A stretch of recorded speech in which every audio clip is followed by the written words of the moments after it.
Assalamualaikum warahmatullahi wabarakatuh. Perkenalkan, nama saya Dewi Sri Hartati dengan NIM 08011282227060. Pada video kali ini, saya akan menjelaskan penyelesaian soal praktikum nomor 2 mengenai program yang menentukan titik akhir koordinat sebuah harta karun berdasarkan dengan clue-clue yang telah diberikan. Untuk membuat program tersebut,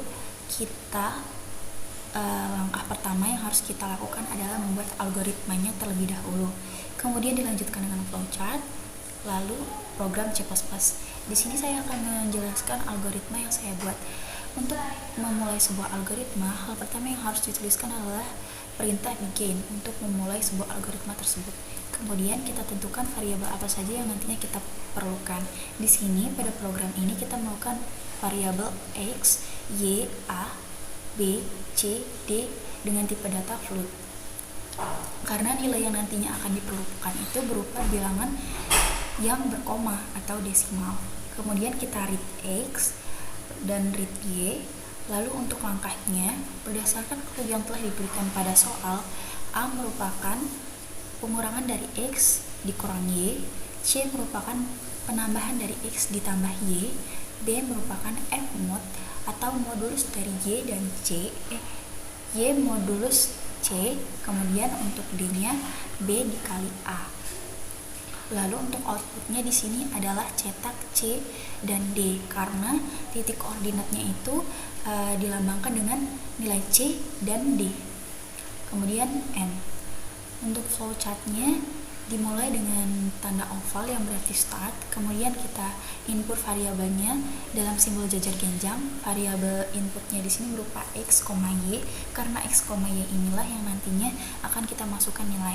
Kemudian untuk prosesnya kita menggunakan simbol persegi, di mana prosesnya ini kita masukkan rumus yang sudah diberikan dalam clue tersebut berupa A sama dengan X dikurang Y, C sama dengan X ditambah Y, B sama dengan Y modulus C, dan D sama dengan B dikali A dengan keluaran berupa C, D dan N. Setelah kita membuat algoritma dan flowchart, kita lanjutkan untuk membuka kode blocks. Dalam memulai program C++, hal pertama yang harus dituliskan adalah kita tentukan terlebih dahulu file headernya berupa include iostream, di mana file header include iostream ini dituliskan untuk menggunakan fungsi output dan input pada program C++.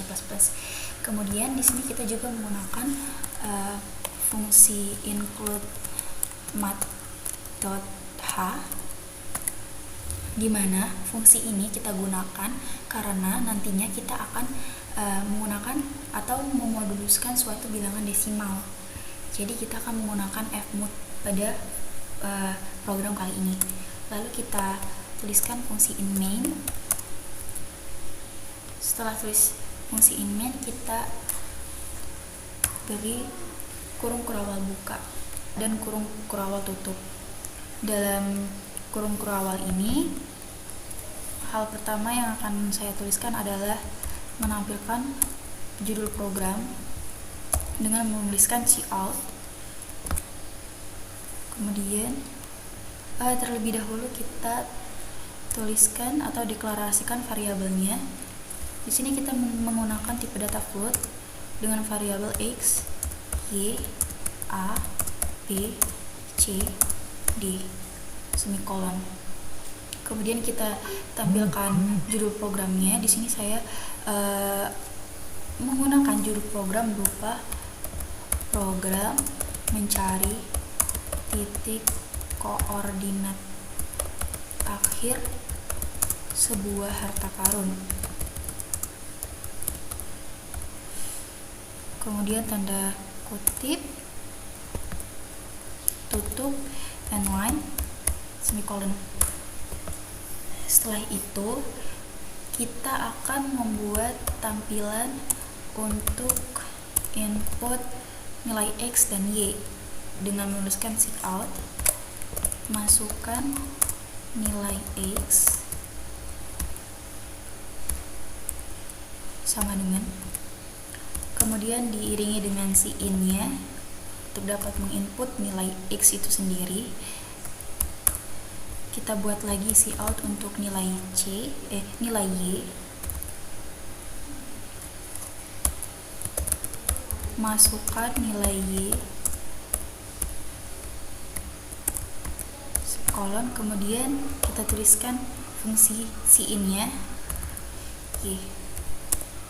Setelah kita menuliskan fungsi cout dan in, selanjutnya kita akan menuliskan rumus yang akan dipakai pada program ini yang diambil berdasarkan clue yang telah diberikan dalam soal, yaitu berupa A sama dengan pengurangan X dikurang Y. Setelah itu C sama dengan penjumlahan X ditambah Y.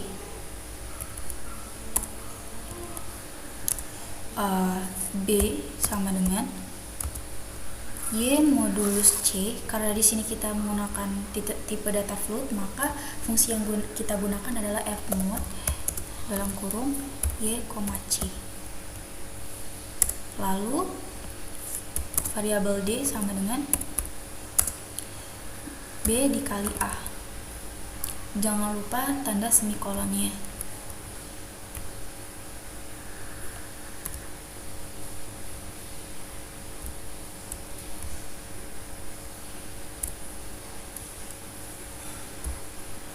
Setelah kita menuliskan rumus yang digunakan pada program ini, kita tuliskan perintah untuk menampilkan keluaran atau output program berupa cout. Kemudian kita tuliskan di sini koordinat akhir harta karun sama dengan tanda kutip. Lalu kita berikan tutup kurung dan buka kurung agar output yang dihasilkan dapat menjadi rapi.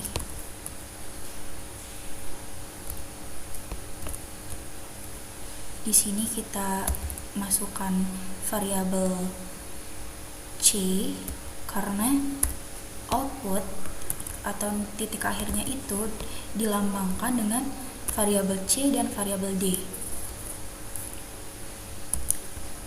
Lalu kita masukkan nilai C, kemudian untuk variabel D-nya sama dengan kita masukkan nilai D, lalu kita tutup kurungnya,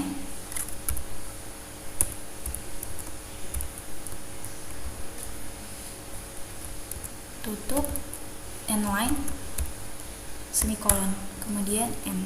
Selesai, kita coba run. Oke, pada soal sudah diberikan bahwa untuk input X itu berupa 8,4, kemudian untuk nilai Y itu berupa 9,3. Maka hasil yang kita dapat adalah koordinat akhir harta karun berupa C sama dengan 17,7 dan D sama dengan negatif 8,37.001. Sekian tugas video ini saya buat. Terima kasih. Wassalamualaikum warahmatullahi wabarakatuh.